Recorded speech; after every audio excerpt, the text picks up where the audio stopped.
Hey and welcome to the Daily Manchester United News Show. Let's begin with our daily news. Antony goes on Brazilian TV to defend himself against domestic violence allegations.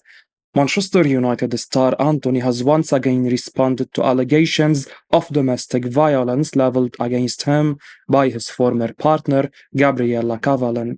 Speaking on Brazilian TV via the Mail's Chris Wheeler, the Brazilian addressed the specific claims one by one, insisting he does not fear for his United future. The 23-year-old said, "The truth always comes out. United are on top of the whole inquiry. Do I punch a woman in the chest? Never. The situation with her silicone was diagnosed in 2020 before I met her. She already had to change it.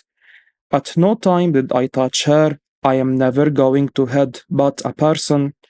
He explained in regard to the incident in the Manchester hotel room that they had been having lunch together, but then an argument developed when he said he had to leave. He said, "I tried to leave and she wouldn't let me. Then she broke glasses and plates.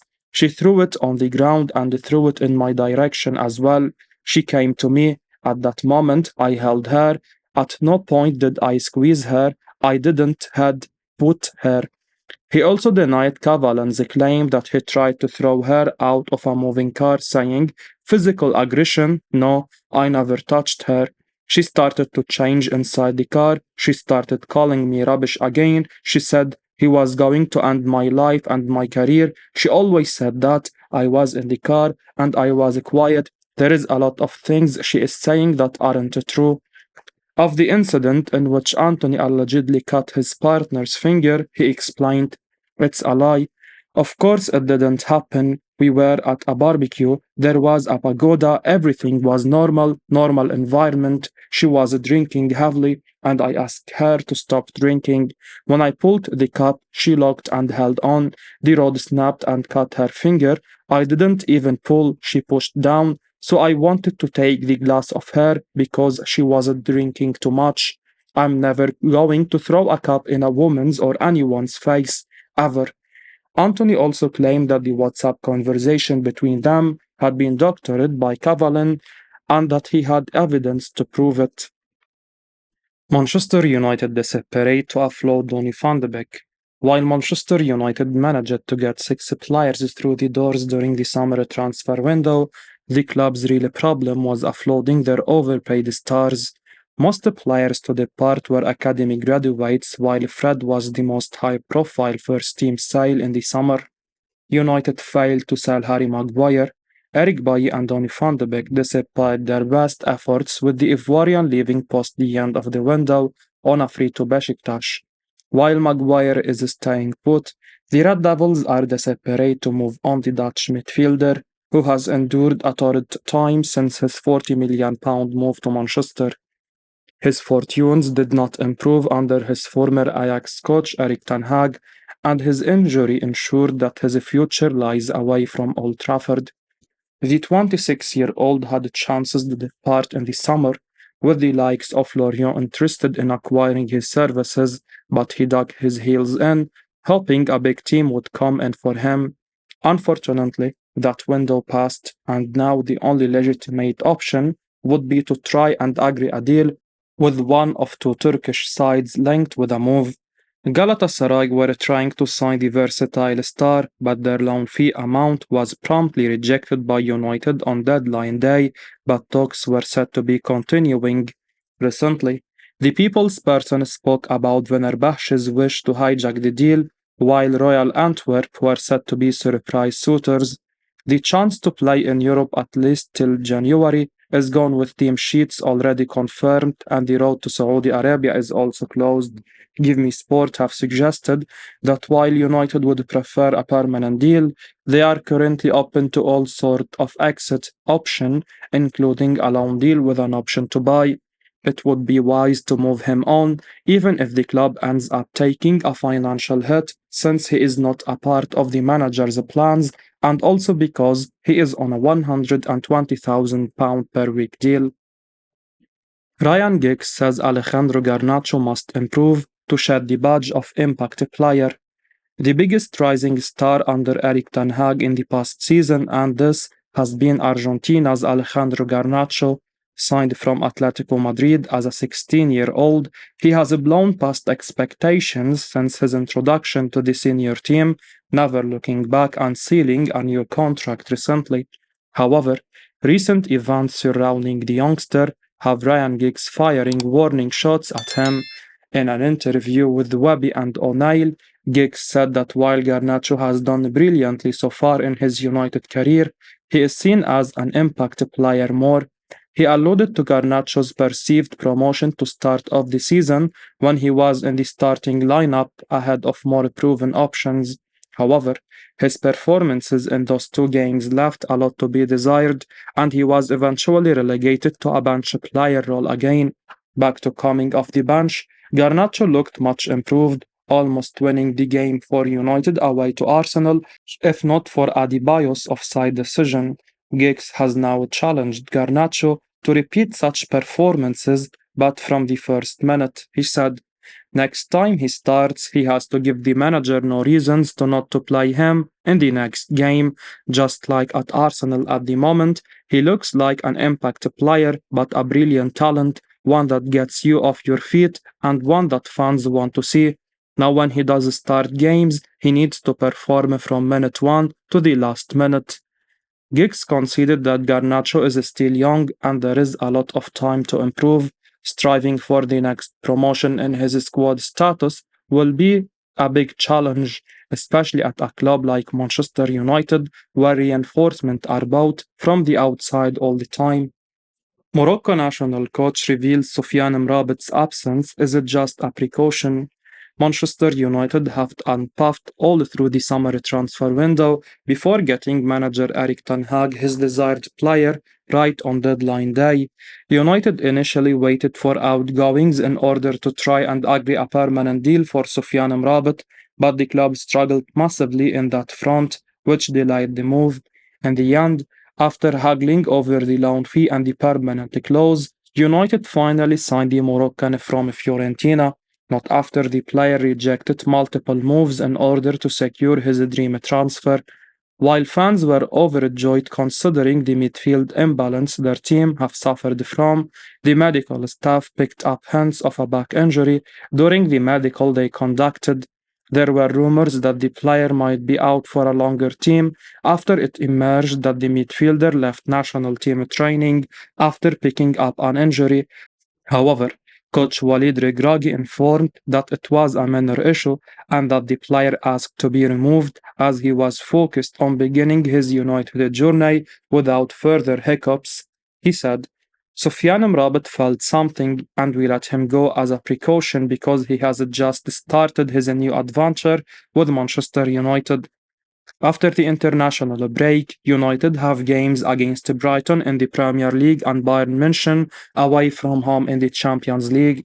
Considering United's poor away record, it's imperative that Amrabat regains fitness as quickly as possible. So far, Ten Hag has not managed to find his ideal midfield combination, with a new signing Mason Mount unable to hit the ground running in his new colours. Amrabat has hardly trained with his new teammates and did not have a proper preseason, and it would be unfair to expect him to start in the upcoming blockbuster clashes. Ten Hag needs to evaluate his injury status and slowly bring him up to speed to avoid adding to the already growing injury list. Man United midfielder Scott McTominay bags goal and assist in Scotland's 3-0 win versus Cyprus. Manchester United midfielder Scott McTominay produced an outstanding performance for Scotland as they inched closer to securing a spot in the 2024 European Championship tournament.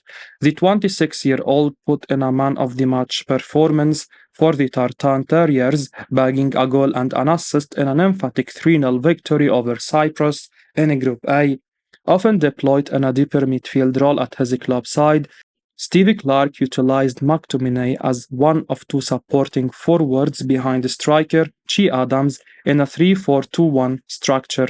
McTominay was allowed the freedom to charge forward at will, and he embraced it with aplomb, combining with John McGinn for the opening goal of the match. Liverpool's Andrew Robertson broke free down the left flank and lofted a searching cross for McGinn, who flicked his header towards the far post, where McTominay was perfectly positioned to head home Scotland's opener.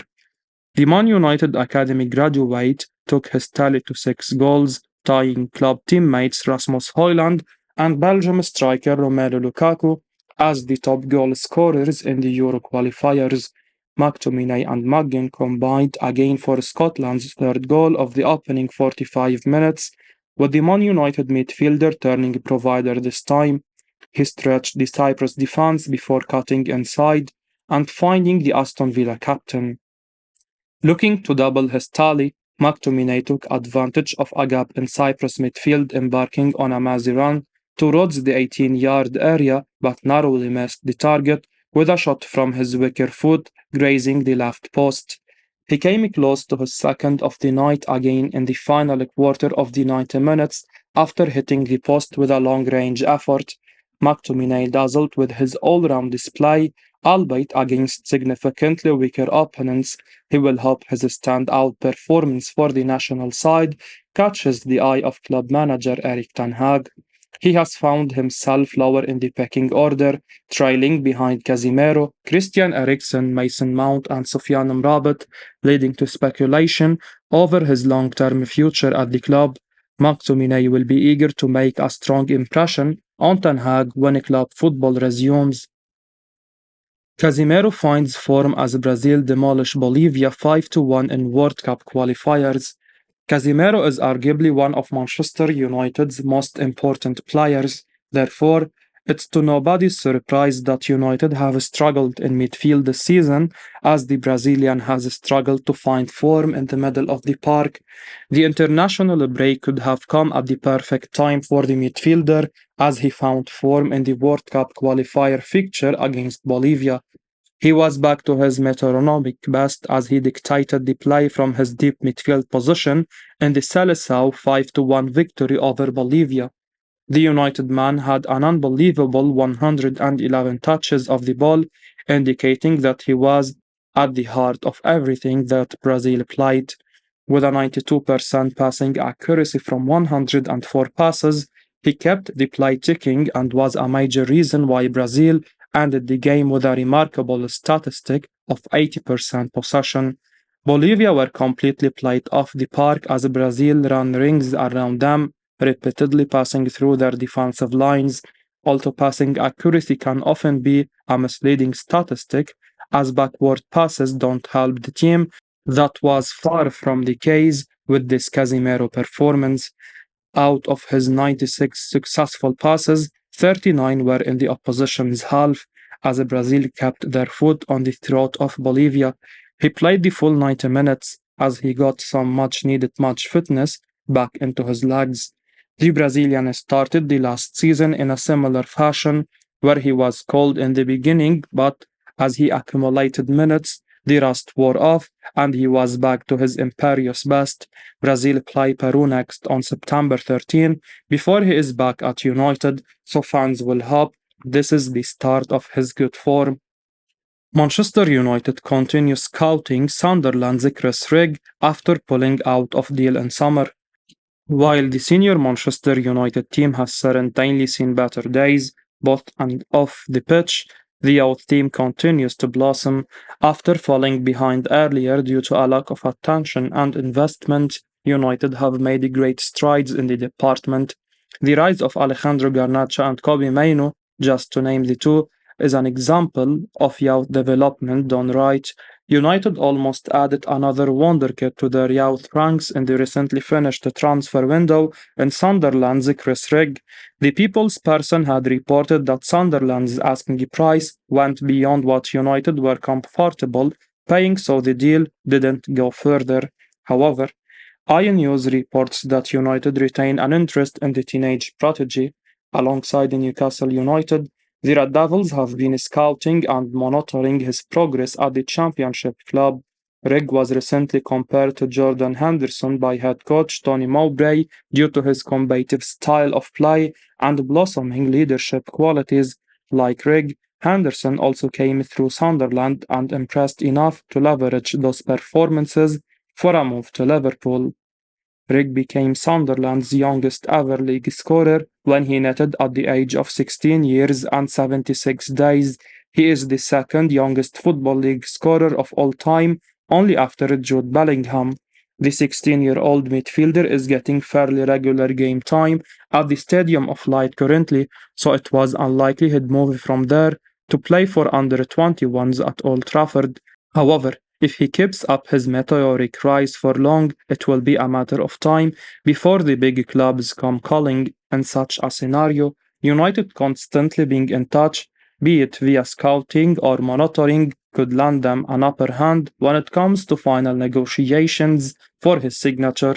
I will be uploading daily Manchester United news, so keep your eyes on the channel and don't forget to like and subscribe. I appreciate your support. Peace out.